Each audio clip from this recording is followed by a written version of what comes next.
Ano daw po ba talaga ang purpose ng buhay kung bakit ginawa ng Diyos? Ay, meron. Napakagandang tanong niya. What is the meaning of life? What is the purpose of life? Napakaganda po niyan. Kung ang itinatanong mo, if your question refers to life on earth, because there are two lives in the Bible. I have to clarify this first. We have two lives. The first is the temporary life we have on earth, and the next is the everlasting life that is after the resurrection. Ngayon, ano ba ang purpose of life?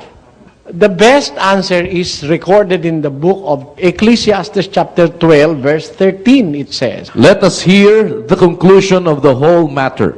Fear God and keep His commandments, for this is the whole duty of man. Yan. Have you noticed that? Let us hear the conclusion of the whole matter.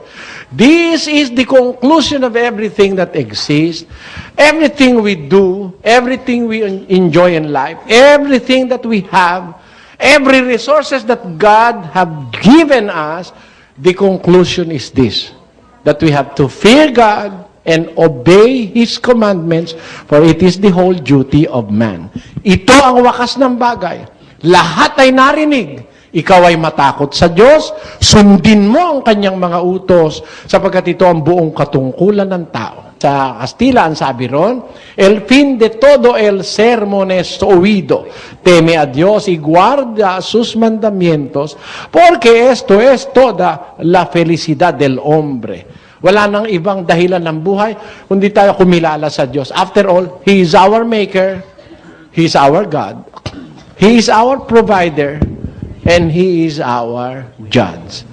Yun ang gagawin natin. That's the most important thing in life, to acknowledge the existence of that great Creator who have created us, and to do His will, so that we will enjoy life eternal after the resurrection. There is another life. Tandaan nyo, wala nang ibang dahilan ng buhay kundi para kumilala tayo sa Diyos.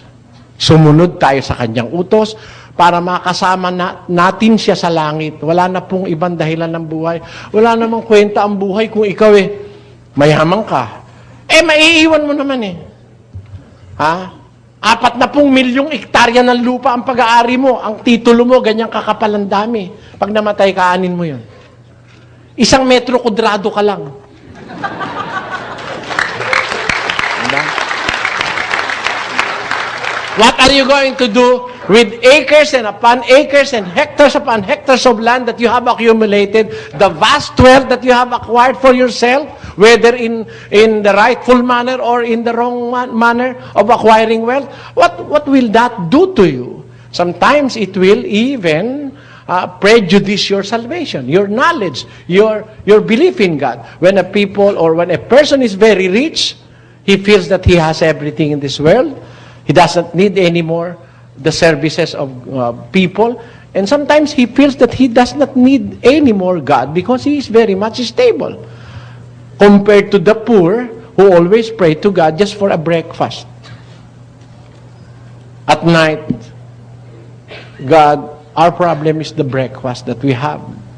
We must have tomorrow. The breakfast for my sons and daughters. He kneels and prays to God because he has nothing in life. The only hope in him is that he believes in God. Minus God, then everything will be in vain. Alisin mo ang Diyos, wala na pong kwenta ang buhay. Wala nang sagot ang ibang tanong. Pag wala ang Diyos, minus God, then everything will fall down. But with God, every question will be answered. Every problem will be solved. Come judgment. Yun po.